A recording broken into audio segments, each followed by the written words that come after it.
pouvait s'en douter et on ne savait pas bien quand ça arriverait, mais aujourd'hui c'est fait, OpenAI va bel et bien introduire de la publicité dans ChatGPT. Faut-il s'en réjouir, s'en inquiéter ? Je suis Christophe Charlot et vous écoutez Face à l'IA, un podcast de Trends Tendance. Aujourd'hui on va parler évidemment d'intelligence artificielle, de publicité, mais aussi et surtout de confiance.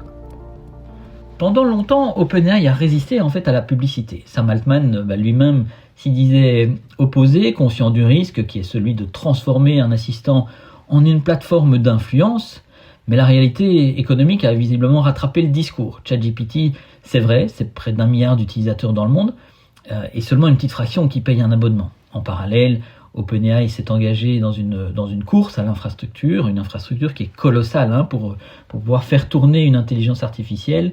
Il y a des centres de données, des puces, de l'énergie. Selon plusieurs estimations, ça représente des centaines de milliards de dollars d'investissement sur une décennie. Alors dans ce contexte, évidemment, la publicité devient moins un choix idéologique qu'un outil de financement.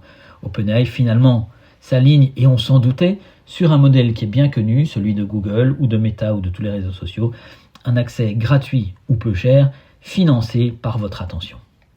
Mais bien sûr, OpenAI insiste, la firme a prévu des garde-fous. La publicité dans ChatGPT ne ressemblera pas à celle des réseaux sociaux. Concrètement, les annonces seront affichées en bas des réponses, jamais intégrées dans le texte.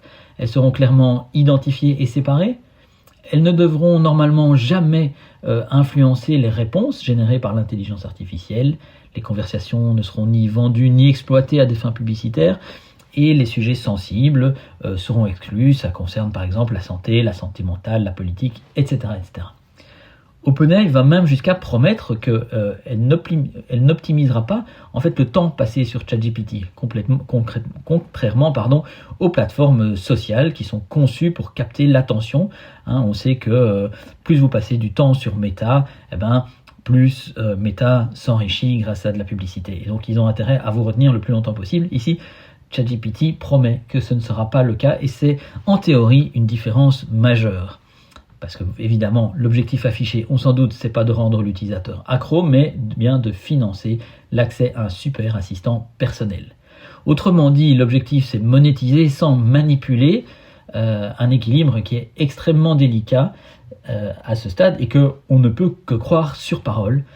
On doit aujourd'hui faire confiance à ChatGPT jusqu'à preuve du contraire. Et au fond, c'est probablement là le vrai sujet. C'est pas uniquement la publicité, c'est la confiance. ChatGPT aujourd'hui est utilisé pour écrire, pour apprendre, pour réfléchir, parfois pour se confier. C'est vrai qu'il occupe une place beaucoup plus intime qu'un moteur de recherche, qu'un réseau social. L'intelligence artificielle de ChatGPT joue plus que n'importe quelle autre application le rôle de confident et d'assistant personnel en qui il faut avoir confiance.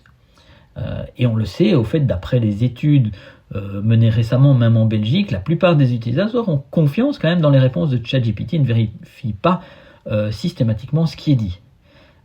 C'est important et c'est une grande marque de confiance. En introduisant la publicité, OpenAI reconnaît donc une chose essentielle, c'est que la compétition ne porte plus seulement sur la qualité des modèles et des réponses qui sont apportées, mais bien sur la capacité à attirer cette confiance et maintenant à monétiser l'attention sans dégrader cette relation. Parce que si OpenAI réussit ce pari, elle pourrait faire du mal à un autre acteur historique, Google, puisque c'est tout le modèle de la publicité lié à la recherche qui est du coup questionné. Alors on sait que Google ne reste pas les bras croisés, mais effectivement il y a une guerre qui va se nouer autour de la publicité dans les intelligences artificielles et autour de cette confiance que je mentionnais. À l'inverse, évidemment, le moindre faux pas dans ce test grandeur nature mené par OpenAI sur l'introduction de la pub aux États-Unis, c'est qu'une pub mal placée, un soupçon d'influence, donc le moindre faux pas pourrait provoquer un rejet massif de ces assistants d'intelligence artificielle.